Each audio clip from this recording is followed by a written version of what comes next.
Bismillahirrahmanirrahim. Alhamdulillahi rabbil alamin. Wa afdhalus salati wa atammu taslim ala sayyidina Muhammadin wa ala alihi wa sahbihi ajma'in. Rabbi shrah li sadri wa yassir li amri wahlul 'uqdatam min lisani yafqahu qawli. Subhanaka la ilma lana illa ma 'allamtana innaka antal alimul hakim. Allahumma akhrijna min zulumatil wahmi wa akrimna binuril fahmi waftah alaina bima'rifatil ilmi wa sahhil akhlaqana bil hilm waj'alna mimman yastami'una al-qawla fayattabi'una ahsana. Allahumma ati nufusana taqwaha wa zakkiha anta khairu man zakkaha anta waliyuha wa maulaha. Allahumma arinal haqqa haqqan warzuqna ittiba'ah wa arinal batila batilan warzuqna ijtinabah. Allahumma anfa'na bima 'allamtana wa 'allimna ma yanfa'una wa zidna ilman wa huda. Amma ba'd. Fa inna asdaqal hadithi kitabullah wa khairul hadi Muhammadin sallallahu alaihi wasallam wa iyyakum wa muhdatsatul umur fa inna kulla muhdatsatin bid'atun wa kulla bid'atin dhalalatun wa kulla dhalalatin finnar. Alhamdulillah, muslimin muslimat, hadirin hadirat yang saya hormati, moga-moga kita semua dirahmati dan diberkati oleh Allah Subhanahu wa taala, dan moga-moga kita semua dikurniakan oleh Allah Subhanahu wa taala kefahaman yang baik di dalam urusan agama sesuai dengan sabda junjungan Nabi kita Nabi Muhammad sallallahu alaihi wasallam, man yuridillahu bihi khairan yufaqihu fid din. Barang siapa yang Allah nakkan dengan dia kebaikan, nescaya Allah beri dia faham dalam urusan agama. Dan moga-moga kita semua dikurniakan oleh Allah Subhanahu wa taala akhlak yang mulia sesuai dengan sabda Nabi sallallahu alaihi wasallam, innama bu'istu liutammima makarimal akhlak. Hanya saja saya dibangkitkan demi untuk menyempurnakan kemuliaan akhlak. Alhamdulillah, hari ini insya-Allah sebagaimana biasa kita lanjutkan sesi tadabbur Al-Quran mingguan yang kita selalu adakan pada setiap pagi Khamis.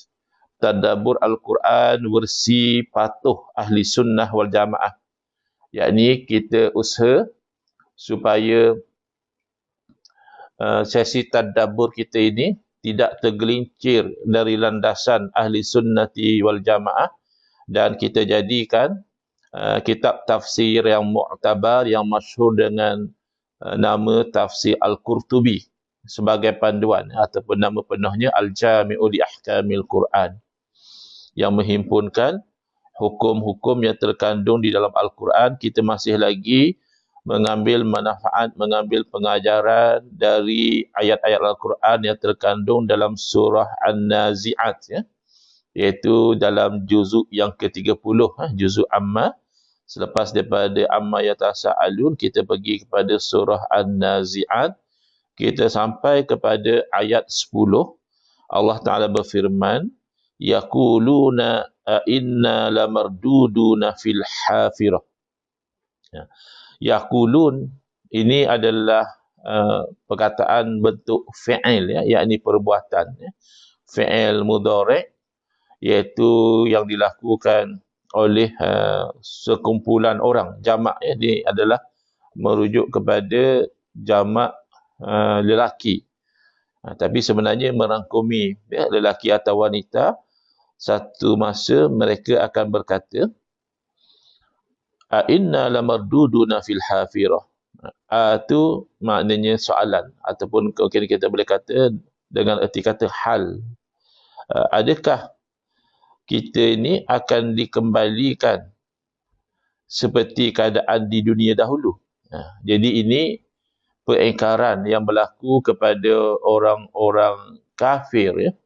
Orang-orang kafir, mereka ingkar dengan dakwah yang dibawa oleh Nabi SAW, yang antara lain Nabi SAW menerangkan bahawa ada di sana yang namanya hari kebangkitan, hari kiamat, yang mana manusia selepas kematian, selepas meninggal dunia, itu akan dibangkitkan semula untuk dihitung amal mereka, dipertanggungjawabkan sama ada amal baik ataupun amal buruk, dan seterusnya diberi balasan. Jadi mereka ingkar. Bahkan mereka bertanya itu sebenarnya dalam bentuk ejekan, dalam bentuk main-main. Inna lamarduduna fil hafirah. Adakah kami nanti dah mati, dah hancur, dah jadi tulang yang reput, boleh bangkit pula balik, boleh jadi macam asal, boleh berjalan balik atas muka bumi ini. Jadi sebenarnya ini bukan soalan dalam bentuk istifham, soalan dalam bentuk ingin faham, tetapi soalan dalam bentuk, kalau dalam bahasa orang sekarang cakap, menganjing, buat main-main, istihza, dalam bahasa Arab kata istihza. Sebab kerana mereka melihat bahawa ini satu perkara yang pelik.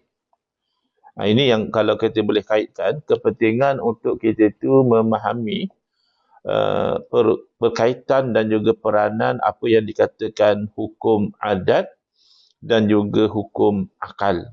Kalau kita terlampau terikat dengan hukum adat semata-mata, nanti akan membawa kepada tidak beriman dengan perkara gaib, perkara yang tak nampak di hadapan mata kita. Tidak beriman dengan adanya hari pembalasan, hari akhirat. Sedangkan kita semua tahu bahawa beriman dengan hari akhirat ini termasuk di dalam rukun iman. Dan rukun iman ini matematiknya tak sama, ya. Rukun iman, kita ada 6 rukun iman. Kalau dalam keadaan biasa,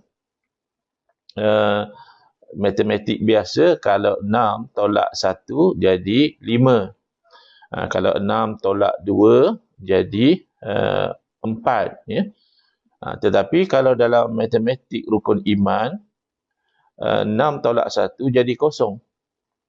Kalau ada orang tidak beriman dengan salah satu dari rukun iman, tidak beriman dengan hari akhirat saja misalnya, percaya kepada Allah, percaya kepada Rasul, percaya kepada malaikat dan lain-lain, tapi dengan hari akhirat dia tak percaya. Berarti dia seorang yang tidak mukmin, tidak sah keimanan dia, tidak boleh dianggap dia sebagai orang mukmin bila mana dia mengingkari hari kiamat. Jadi sebab itu penting untuk kita memahami perkaitan antara hukum adat dan hukum akal. Jangan kita terlampau terikat sangat dengan hukum adat. Hukum adat ni ada peranan, tetapi peranan hukum adat ini banyak dalam practical aspect of our life. Banyak kepada hukum hakam, banyak kepada syariat. Sementara hukum akal ini banyak kaitannya dengan akidah, dengan keimanan.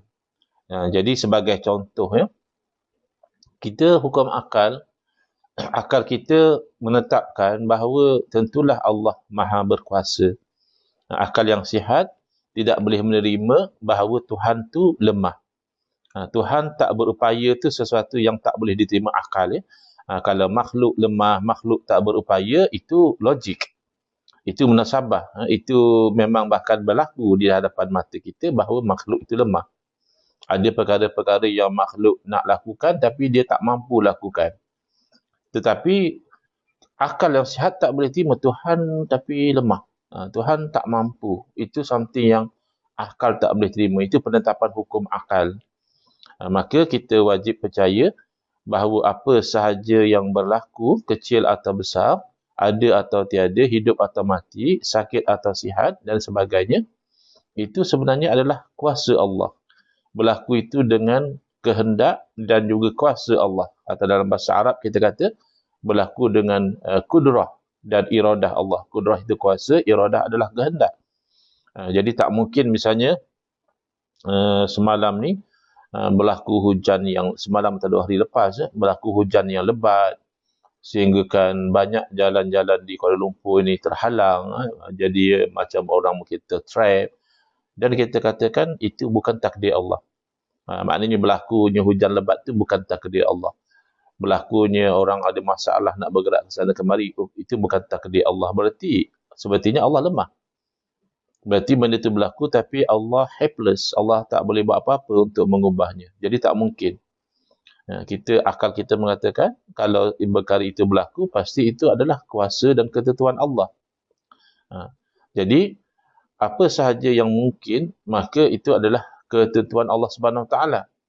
Tapi dalam masa yang sama, dalam kita bertindak tanduk, kita itu hendaklah mengambil kira perkaitan antara sebab dan musabab. The causal connection between cause and effect has to be taken into account dalam tindakan kita. Sebagai contoh, tadi kita sebut apa saja yang berlaku mestilah kuasa Allah Ta'ala. Misalnya, bila api membakar sesuatu sehingga hangus, tidak mungkin berlakunya pembakaran itu tapi luar dari kuasa Allah. Tak mungkin. Kerana berlakunya hangus sesuatu yang terkena api itu adalah kuasa Allah. Dan oleh kerana itu adalah kuasa Allah, boleh sahaja Allah jadikan sesuatu itu diletakkan dalam api tapi tidak hangus, tidak terbakar. Kalau nisbah kepada manusia, tidak melecur pun. Maknanya dari segi hukum akal boleh terima kemungkinan itu. Tetapi dari segi cause and effect, dari segi kita punya observation of what commonly occurs, apa yang selalu berlaku, maka kita akan kaitkan bahawa bila ada bersentuh dengan api, maka ada terbakar. Bila ada dimasukkan dalam api sesuatu, maka ada yang namanya hangus. Maka itulah yang dikatakan perkaitan hukum adat. Saya perhatikan ada orang-orang yang komen dalam Facebook dan sebagainya. Bila kita terangkan tentang hukum adat, dia kata, tak habis-habis tentang hukum adat. Sepertinya dia tidak faham. Memang tak habis-habis. Sebab Allah jadikan sesuatu itu berlaku selepas sesuatu. Jadi nak tak nak kita kena ada ambil kira apa yang Allah Ta'ala takdirkan itu. Mungkin dia ingat hukum adat yang kita cakap ni adalah adat orang Melayu, adat orang Cina, adat orang India. Tidak. Hukum adat, adah tu bahasa Arab. Berarti sesuatu yang berulang-ulang. So it is basically something that we say yes or no depending on experiments ataupun repetitions. Apa yang kita selalu buat, kita perhatikan natijahnya, maka kita kaitkan. Dalam contoh tadi, kita kaitkan adanya hangus, adanya terbakar, dikaitkan dengan bersentuh dengan api. Itu penetapan daripada sudut adah, kebiasaan. Bukan cerita adat Melayu, adat India, tak, bukan. Tetapi dari segi akal, kita boleh menerima bahawa kalau Allah Ta'ala kehendaki, boleh sahaja Allah jadikan sesuatu itu tidak terbakar walaupun bersentuh dengan api. Sebab itu kita menerima kisah Nabi Ibrahim alaihissalam, baginda dicampak masuk ke dalam api oleh Namruz, tidak hangus terbakar itu kita terima, kita beriman dengan kisah tersebut. Kenapa? Kerana dia satu perkara yang tidak mustahil dari segi akal. Walaupun mustahil dari segi adat. Mana dari segi kebiasaan, takkan kena api, masuk dalam api tak terbakar. Tak mungkin. Itu dah namanya bila berlaku sesuatu yang demikian, kita panggil khariq lil adah. Dalam bahasa terjemahan lama, dia kata mencari adat. Jadi, mencari adat, maknanya bahasa lama, khariq diterjemah direct. Khariq makna mengoyakkan. adah, mencari adat. Tapi kalau bahasa moden, simply kita boleh kata luar biasa. Orang tu dicampak masuk api tapi tak terbakar. Wah, luar biasa. Jadi yang luar biasa ni tak semestinya menjadi bukti kebenaran. Ada juga luar biasa yang sebenarnya tak baik. Tapi kalau berlaku pada para rasul, itu bukti kebenaran. Itu namanya mukjizat.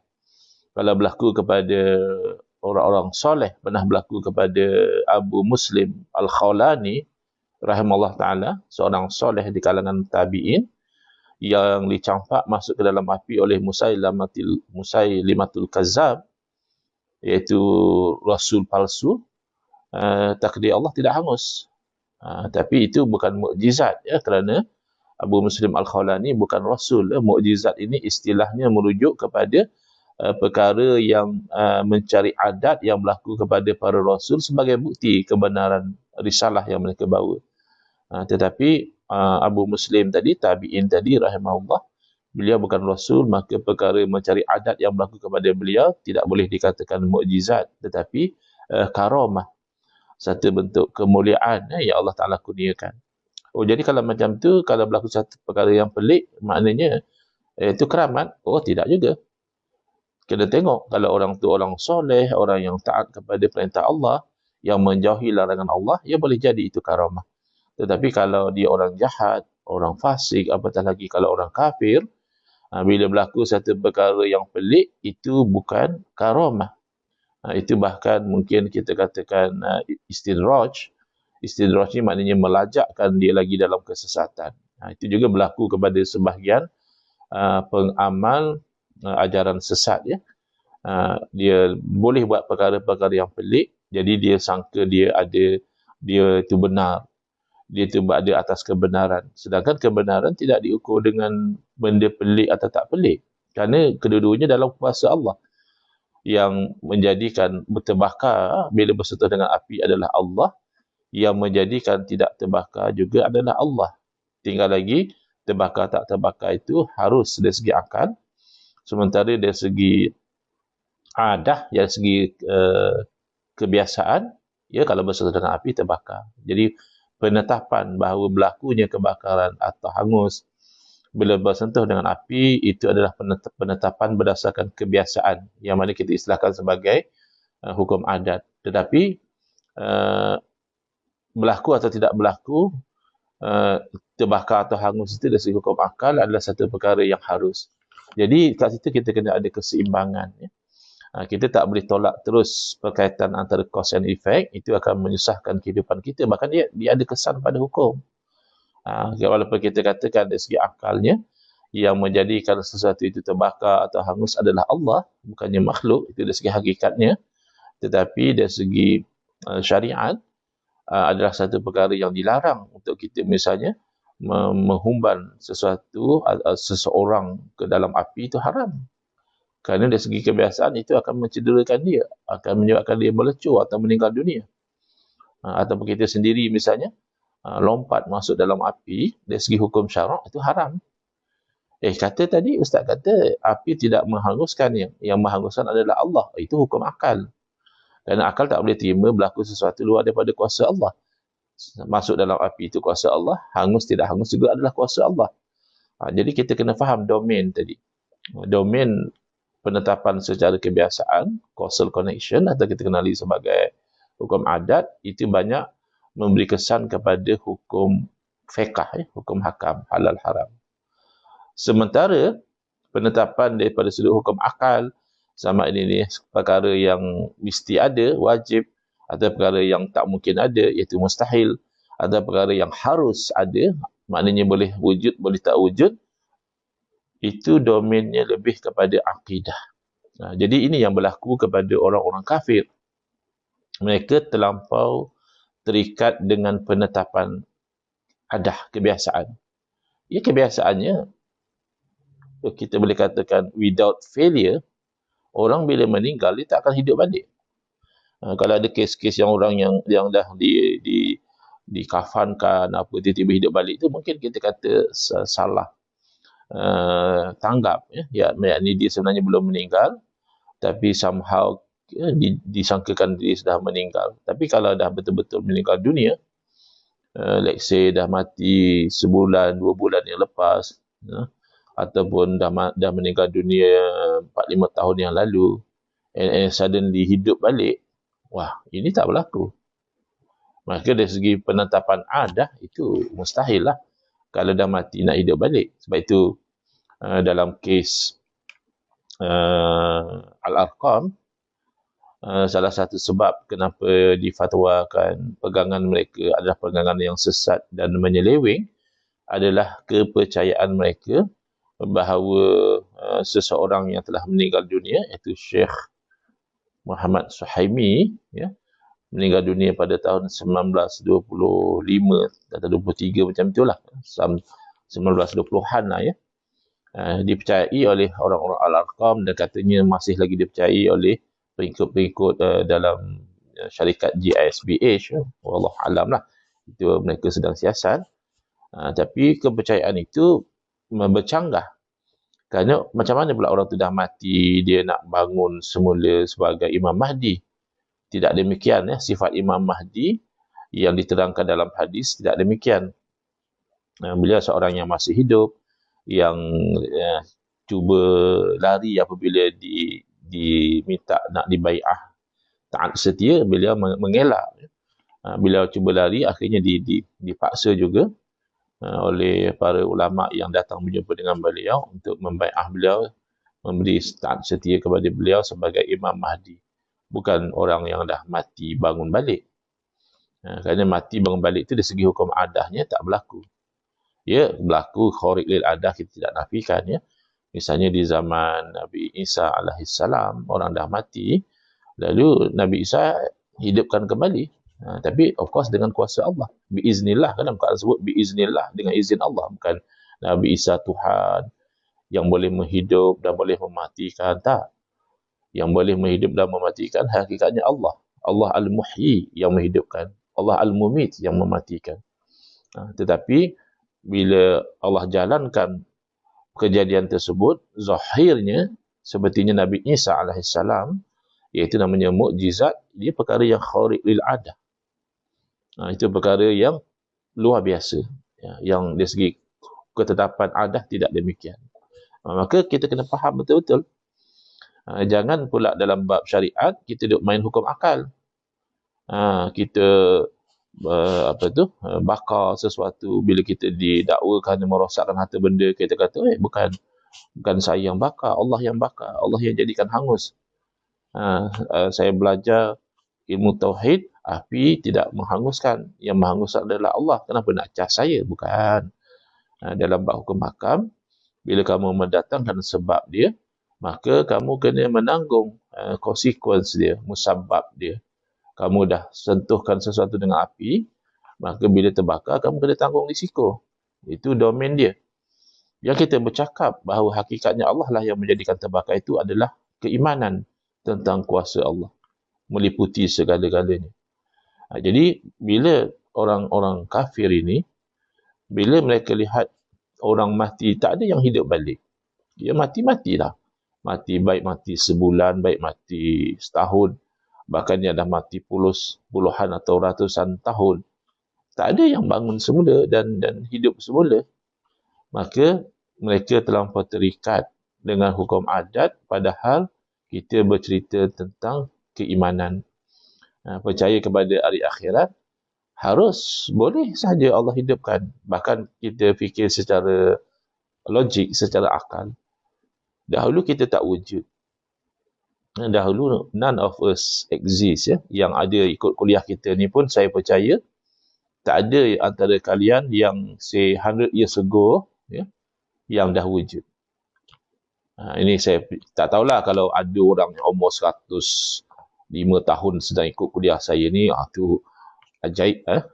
Jaranglah orang panjang umur sampai 1 tahun lebih.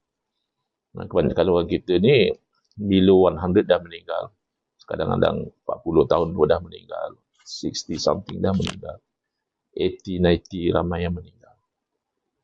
Tapi kalau sampai 100 tahun belum meninggal tu jarang. Bukan tak ada, ya. Ada, jarang. So, I'm quite confident to say that none of us exist 100 tahun yang lalu. Tapi sekarang kita wujud. Kita melihat, kita mendengar, kita bercakap, makan, minum, bergerak, bahkan berzuriat dan sebagainya. So, kalau daripada kita langsung tak wujud satu masa dahulu, Allah boleh ciptakan kita, apa masalah Allah kembalikan? Setelah Allah jalankan kita tu pada proses kehidupan daripada tak ada, kemudian kita dalam bentuk sperm, dalam bentuk air mani, kemudian kita dalam bentuk janin, gabungan antara sperm dan juga ovum, kemudian kita dalam bentuk baby, kemudian kita dalam bentuk kanak-kanak, kemudian kita dalam bentuk remaja, kemudian kita dalam bentuk dewasa, dan kita dalam bentuk barangkali orang yang sudah lanjut usia, dan kita meninggal. That's the process yang Allah jalankan kepada manusia. Kalau secara gurauannya lah ya, kalau tak nak nampak tua, ya mati awal. Ada ramai orang tak nak nampak tua ya, nak awet muda, ya mati awal lah. Orang tak nampak awak tua. Awak 20-an dah mati, tak sempat tua. Tapi that's life. Sama ada kita meninggal awal atau kita meninggal lewat, tapi itu cerita perjalanan hidup kita. Kita akan meninggal dunia dan most people jasad dia akan leput. Ya, daging akan hancur. Mungkin ada sisa-sisa tulang. So, dahulu tak pernah wujud, Allah wujudkan dengan segala yang ada pada kita, dengan kebolehan untuk berfikir dan sebagainya. Kebolehan untuk beremosi, kita ada emosi. So, kenapa Allah tak boleh kembalikan? Akal kata harus. Yang berkuasa menciptakan daripada awal, tentulah berkuasa mengembalikan ciptaan tersebut. Apa masalah? Tapi tidak untuk orang-orang yang tidak dapat hidayah ni. Mereka terhijab dengan hukum adah. Mereka terhijab dengan kebiasaan. The common observation is kalau orang tu mati, ya mati. Tak akan hidup lagi. Tapi akal menerima dan beriman bahawa selepas kematian akan ada kehidupan. Dan itu kehidupan yang kita akan diberi balasan. Ya. Kehidupan di dunia ini adalah kehidupan kita diuji. So itu jangan salah konsep. Ya. Ada orang datang membangkang di Facebook saya bila kita cerita tentang kewujudan para wali.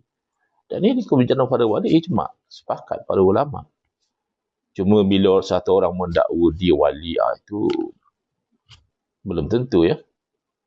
Ada kemungkinan tak betul ya. Sebab orang Bali ni biasa dia tak mendakwa-dakwa pun dia wali orang lain yang cakap dia wali. Tapi kalau ada orang mendakwa dia wali, belum tentu betul. Ataupun orang-orang tertentu mendakwa dia itu wali, belum tentu betul. Tapi kewujudan awliya Allah yang Allah kurniakan karamah dan sebagainya memang telah disepakati oleh para ulama. Cuma dia komplain, dia kata kalau wali-wali ada, kenapa orang Islam susah? Kenapa orang Islam tertindas? Jadi apa yang dia faham sebenarnya? Jangankan ada para wali, ada para rasul pun umat Islam ditindas. Apa kamu tak baca sirah Nabi SAW? Umat Islam di zaman Nabi SAW diseksa, diazab, terpaksa berhijrah, terpaksa berperang untuk mempertahankan diri, mempertahankan agama. Bahkan Nabi SAW sendiri bagi dia pernah cedera dalam peperangan. Apa yang kamu expect sebenarnya? Adakah kamu expect bila ada para wali berarti dunia ni dah berubah jadi syurga? Syurga ya tempat yang semuanya nikmat. Tak ada kesusahan, tak ada keletihan, tak adalah apa-apa masalah yang kita ada kat dunia. Tapi itu kan cerita syurga. Apabila kita cerita tentang dunia, ada wali ke, bahkan ada para rasul, memang dunia ni adalah negeri ujian. Darul ibtila', tempat kita diuji. Masing-masing diuji, saya diuji, tanpa diuji. So memang itu nature dunia, kita sabarlah. Kita syukur dan kita redha dengan ujian itu. Jadi, kalau nak kirakan para rasul sendiri, ada yang bahkan dibunuh. Nabi Zakaria AS dibunuh. Nabi Yahya AS dibunuh. Takkan kamu nak kata, oh kalau dia rasul, kenapa dia boleh kena bunuh? So what? Itulah kamu kalau orang ajak belajar ilmu tauhid, kamu main-main. Antara ilmu tauhid bukan hanya belajar sifat Allah. Juga belajar sifat Rasul. Apa yang mesti ada pada Rasul. Sidik, amanah, fatanah, tabligh. Pada Rasul itu mesti benar. Takkan Rasul pula berbohong. Mesti amanah. Takkan Rasul khianat.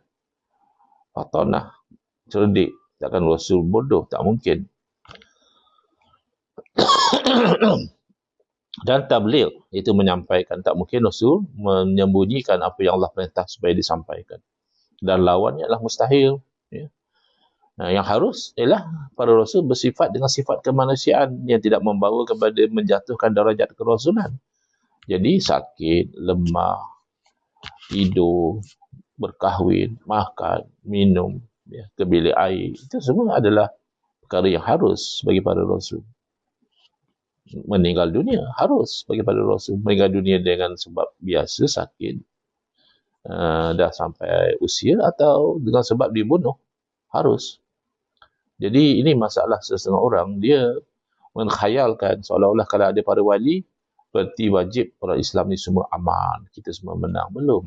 Bila tiba masanya, ketika mana Nabi Isa AS mengalahkan Dajjal, ya itu ada tempoh yang masih hidup dalam keadaan aman, sejahtera. Tetapi lepas itu akan ada ujian lagi. Bahkan akan berlakunya kematian orang-orang yang beriman. Dunia ini akan dihuni oleh orang-orang jahat, orang-orang yang kafir, dan akan berlakunya hari-hari kiamat. That's life. That's how Allah wills it to be. Macam mana kita nak menafikan kewujudan para wali, sedangkan kita menerima kewujudan para Rasul alaihi wassalatu wassalam. Ini kan sabit dengan dalil-dalil. Dalam Quran sebut, awliya Allah. Hati-hati. Jangan terlampau terikat dengan hukum adat. Hukum adat ni ada peranan dia dalam kehidupan seharian kita, dalam penetapan hukum hakam fiqh. Tetapi hukum akal itu sangat penting dalam kita memahami akidah. Jadi itu yang berlaku kepada orang-orang yang kufur. Mereka mempermain-mainkan. Yaquluna inna lamarduduna fil hafirah. Mereka berkata, adakah patut kami yang dah mati ni, dah hancur, yang dah jadi tanah ni, akan dikembalikan sebagaimana dahulu? Idza kunna izaman nakhirah. Adakah kami akan hidup balik setelah kami jadi tulang yang reput, yang hancur, yang dimakan bumi? Tak mungkin, kata mereka. Qalu tilka idzan karatun khasirah. Mereka berkata, kebangkitan yang kamu dakwa itu merupakan satu kembali yang merugikan, jadi satu perkara yang dusta, yang batil. Ini cerita dongeng, ini cerita kelakar. Ini berlaku kepada sebahagian umat Islam sekarang, sudah ada kecenderungan ke arah itu. Dia asal dengar cerita pelik je, dia buat main-main. Dia ada banyak kalau dia, kalau macam tu, ya, kiranya dia lebih hebat daripada Nabi lah. Siapa kata? Berlaku benda pelik bukan dalil orang tu lebih hebat daripada Nabi. Nabi kan semula-mula makhluk Allah. Nabi SAW kan semula-mula Rasul. Jadi apa pun berlaku perkara pelik pada Sayyidina Umar radhiyallahu anhu misalnya. Sayyidina Umar bercakap, tenteranya boleh dengar dari jauh. Sayyidina Umar utuskan surat kepada Sungai Nil. Jadi Sungai Nil sepertinya akur dengan apa yang ditulis dalam surat. Bukan berarti Sayyidina Umar radhiyallahu anhu lebih mulia pada Nabi SAW. Tidak berlaku pada Nabi SAW menulis surat kepada Sungai Nil. Tidak berlaku kepada Nabi SAW bagi dia bercakap didengari oleh tentera yang jauh. Tapi tidak berarti sesuatu yang berlaku pada Sayyidina Umar tidak berlaku pada Nabi SAW. Maka kita mendakwa Sayyidina Umar lebih mulia pada Nabi. Itu logik apa yang dipakai. Bahkan berlaku kepada orang-orang jahat perkara yang pelik. Berlaku kepada ahli sihir misalnya, perkara yang pelik. Tongkat-tongkat, tali-tali mereka kelihatan seperti ular. Itu pelik. Adakah berarti mereka lebih mulia daripada Nabi Musa AS? Tidak. Jadi sebab itu saya sebut, kebenaran, kemuliaan tidak diukur dengan benda pelik. Ini yang kadang berlaku pada sebahagian ajaran sesat. Bila kita beritahu ni ajaran ni bercanggah dengan pegangan Ahli Sunnah wal Jamaah, ni tak betul, ni menyeleweng. Dia kata kalau tak betul, kenapa guru kami, pemimpin kami boleh buat macam ni, macam tu. Itu bukan kayu ukur kebenaran. Kita mengukur kebenaran itu berdasarkan panduan Quran dan Sunnah sebagaimana dipahami oleh para alim ulama. Bukan berdasarkan guru kamu boleh buat benda pelik, maka dia mesti betul. Itu salah faham, salah konsep. Jadi, mereka mengatakan, kalau kembali itu satu benda yang batil, ini satu perkara yang dusta atau perkara yang rugi. Rugilah sebab dia mendustakan keimanan dengan hari akhirat, berarti dia nanti akan diseret ke neraka. Untuk orang-orang yang mendustakan asas-asas keimanan, termasuklah mendustakan hari kiamat, itu membawa kepada kesengsaraan. Jadi memang rugilah kalau bangkit. Orang-orang jahat ni untungnya kalau dia mati habis. Yang rugi kalau mati habis ni orang baik. Sebab orang baik dalam dunia ni dia sengsara, dia mungkin diuji, mungkin difitnah, mungkin dicerca. Jadi dia mengharapkan ada di sana pembalasan atas kesabaran dia, atas kesyukuran dia. Tapi kalau orang jahat, dia akan kata kalau kami mati jadi tanah lebih baik. Apa tu? Wa yaqulul kafiru. Apa tu? Tak datang ayat dia. Yang akhir sekali dia kata, ya laitani kuntu turaba. Orang kafir dia kata, ya laitani, alangkah seronoknya, alangkah bagusnya kalau aku tu menjadi tanah. Sebab kalau dia bangkit, dia akan diseksa, dia akan diazab. Satu kebangkitan yang merugikan buat mereka. Jadi mereka mendustakan. Padahal dari segi akal, ini logik. Sangat logik. Kamu dahulu tak pernah wujud, Allah wujudkan. Apa masalah kamu dah pernah wujud, kemudian kamu melalui proses-proses perubahan sampai kematian, dan Allah kembalikan semula kewujudan kamu, tak ada masalah langsung. Dari segi adah, ia tidak berlaku lah. Walaupun yang khariq lil adah berlaku kepada misalnya Nabi Isa AS menghidupkan orang mati, berlaku kepada Uzair, yang mana dimatikan oleh Allah dan dihidupkan kembali. Tapi kebiasaannya tidak. Jadi bangkitnya semula manusia lepas kematian ini adalah satu perkara yang sebenarnya mencari adat. Luar biasa. Maka itulah sebagian orang yang tidak dapat hidayah merasa keberatan untuk beriman dengan hari kebangkitan. Lalu Allah berfirman, fa inna ma hiya zajratun wahidah. Ayat 13. Padahal hidup kembali itu tak susah pun. Dengan satu zajratun wahidah, satu jeritan ataupun tiupan sangkakala yang kedua, ya, dah bangkit.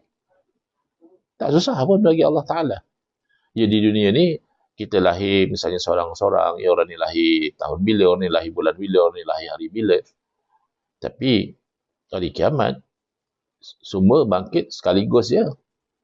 Dengan tiupan sangkakala yang kedua, ya, semua bangkit. Apa masalah? Mudah bagi Allah Ta'ala. Jangan sampai kita mendustakan sesuatu semata-mata perkara itu pelik. Walaupun kita tidak menjadikan kepelikan itu sebagai bukti kebenaran, dalam masa yang sama kita juga tidak mahu menolak sesuatu semata-mata kerana ia pelik. Ya, mati hidup balik ini pelik. Tapi ia akan berlaku, pasti.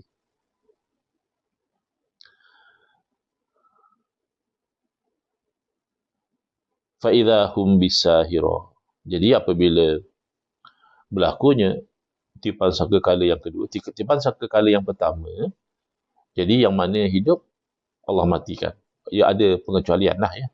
Beberapa makhluk Allah yang Allah tentukan tidak mati dengan tiupan sangkakala yang pertama, ya. Tetapi dengan tiupan sangkakala yang kedua, bangkit semua. Yang mati pun bangkit semua. فَإِذَا هُمْ بِسَاهِرَةٍ. Lalu sepertinya mereka macam dulu, berada di atas permukaan bumi. Bila mereka mati, bila mereka meninggal dunia, mereka dikuburkan di bawah bumi. Jadi kalau kita lihat sebenarnya, kita kena perhati. Sebab tu, kita perhatikan kepada tanaman. Tanaman yang tumbuh. Bahkan dalam surah Al-Mulk, surah Al-Mulk kan. Allah suruh kita perhatikan kepada tanaman. Adakah kita antum tazra'unahu am nahnu zari'un? Adakah kamu yang menumbuhkan tanaman itu atau kami yang menumbuhkan? Kita tak menumbuhkan. Ya, kita usahalah letak benih ke, letak apa ke. Dan suddenly, dia tumbuh. Bahkan daripada celah-celah bumi itu, naik pucuk dia. Dan daripada celah-celah bumi itu, mendalam akar dia. Akhirnya jadi pohon yang besar. Itu juga ajib sebenarnya. Itu satu perkara yang luar biasa. Tapi sebab berlaku selalu, jadi kita katakan biasa. Biasalah pokok tumbuh. Tapi itu kan daripada satu benih yang rupanya hanya budak kecil macam itu saja. Jadi satu pohon yang besar. Masya Allah, tabarakallah. Itu menunjukkan kepada kuasa Allah. Jadi apa masalah kamu yang dah tertanam sebagai mayat-mayat ya, di perut bumi, lalu Allah bangkitkan dengan hanya satu tiupan sangkakala saja. There's nothing so weird about it kalau kita fikir dari sudut kuasa Allah Subhanahu Wa Taala. Kalau selama ini pun yang menjadikan tumbuh-tumbuhan sana sini bukan kita. We don't have the ability to create something sebenarnya. Kita hanya usaha. Kalau kita katakan kita ciptakan itu dan ini, actually kita tak ciptakan apa-apa pun. Kita hanya ambil sesuatu yang Allah dah ciptakan dan kita proses, mungkin kita leburkan, mungkin kita bekukan, mungkin kita potong, mungkin kita skrukan dia, kita ikat dia dan sebagainya. Jadi kita kata itu ciptaan kita, bukan. Itu semua ciptaan Allah. Kita hanya usaha untuk cantum-cantum, kenaik-kenaikkan macam tu, oh jadilah handphone, oh jadilah television, oh jadilah notebook, jadilah iPad, jadilah apa. Wah. Tapi bahan itu bukan kita yang ciptakan. Saya tak pasti yang mana ikut kuliah kita online, mungkin ada ikut melalui handphone, mungkin ada ikut melalui tablet. Yang ada depan kita handphone tu. Adakah syarikat itu ciptakan? Tidak. Memanglah kita kata, siapa yang menciptakan handphone, siapa yang menciptakan telefon, siapa yang cipta kereta, siapa yang cipta kapal terbang. Tapi we are using the term cipta in a very loose manner sebenarnya. Kita tak cipta apa-apa. Logam tu dah ada, Allah ciptakan. Cuma kamu extract it out, you process it, you bentukkan dia, you mungkin campurkan dengan bahan lain, and then you pastikan dia dalam bentuk tertentu, and then you combine, you ikat, you sambungkan dengan wire, this and that, and you call it kapal terbang, and you call it handphone. Tapi, kalau kita boleh terima bahawa tumbuh-tumbuhan ini tumbuh tanpa kita sebenarnya mampu, sebab tu petani tak semua berjaya. Kalau boleh semua petani nak tanaman dia subur dan sebagainya. Kan ada cerita satu orang yang belikan buah untuk isteri dia. Turn out buah tu masam ataupun tak sedap. So isteri bising-bising membebel. Lalu suami dia sort of macam try to open up. Sebenarnya kamu marah siapa? Kalau dia panggil sayang, sayang marah siapa sebenarnya? Kalau nak marah saya memang beli buah dan saya harap buah tu sedap, manis. Kalau kan nak marah petani itu pun bila dia tanam buah-buahan, pasti dia mengharapkan buah dia sedap dan manis supaya orang suka beli dan dia untung. So, kamu marahkan siapa sebenarnya? Kan? Seolah-olah kita marah kepada Allah Ta'ala. Allah yang tentukan. Kalau kita lihat, misalnya kita tanam pokok cili, kita tanam pokok tembikar. So, siapa yang design sebenarnya biji itu kecil, lebih kurang macam itulah. Biji cili, biji tembikar kan kecil je. And then bila kita siram dengan air yang sama, kita tanam di tanah yang sama. But then cili keluar dengan bentuk dia dan rasa yang pedas, tembikar keluar dalam bentuk dia dan rasa yang manis. Siapa yang bancuh? Siapa yang bancuh ingredient cili sehingga jadi pedas? Siapa yang bancuh ingredient tembikar sampai jadi manis? Fikirlah. Bila kita fikir macam ni, barulah kita akan rasa Masya Allah, tabarakallah, ini semua kuasa Allah. Apa masalah? Allah nak bangkitkan kita semula. Tak ada masalah langsung. Jadi, sebab itu sangat penting untuk kita tu faham apa yang dimaksudkan dengan hukum adat, iaitu berkaitan antara cause and effect. Itu domainnya adalah dalam hukum hakam syariat. Halal dan haram ambil kira cause and effect. Tapi dalam hukum akidah, dalam kepercayaan akidah, kita kena fokus pada hukum akal. Bahawa dari segi logiknya, Allah Ta'ala yang berkuasa menciptakan manusia dari tiada kepada ada. Itulah Allah Ta'ala yang maha berkuasa juga untuk mengembalikan manusia selepas kematian hidup untuk berhadapan dengan balasan terhadap apa yang dilakukan di dunia ini. Moga-moga tadabbur kita ayat 10 sampai ayat berapa kita sampai tadi? Fa'idhahum bisahirah ayat 14. Membawa manfaat, mendorong kita untuk bersedia pada hari kebangkitan yang kita sebagai orang Islam sama-sama mengimani. Dan kita akan sambung next insya-Allah dengan tadabbur mulai daripada ayat 15 surah An-Nazi'at. Hadza wabillahi taufiq wal hidayah. Wassalamualaikum warahmatullahi wabarakatuh. Bismillahirrahmanirrahim. Alhamdulillahirabbil alamin. Wassalatu wassalamu ala asyrafil anbiya'i wal mursalin wa ala alihi wa sahbihi ajma'in. Allahumma syrah sudurana wa ahsin akhlaqana wa azim ujurana wa nawwir qulubana bi nuri hidayatika kama tarada bi nuri syamsika abadan abada. Allahumma anqulna min dhulmi ma'siyati ila izzi ta'ati ya arhamar rahimin. Wa sallallahu ala sayidina Muhammadin wa ala alihi wa sahbihi wasallam. Walhamdulillahirabbil alamin. Amin ya rabbal alamin. Wal afu minkum.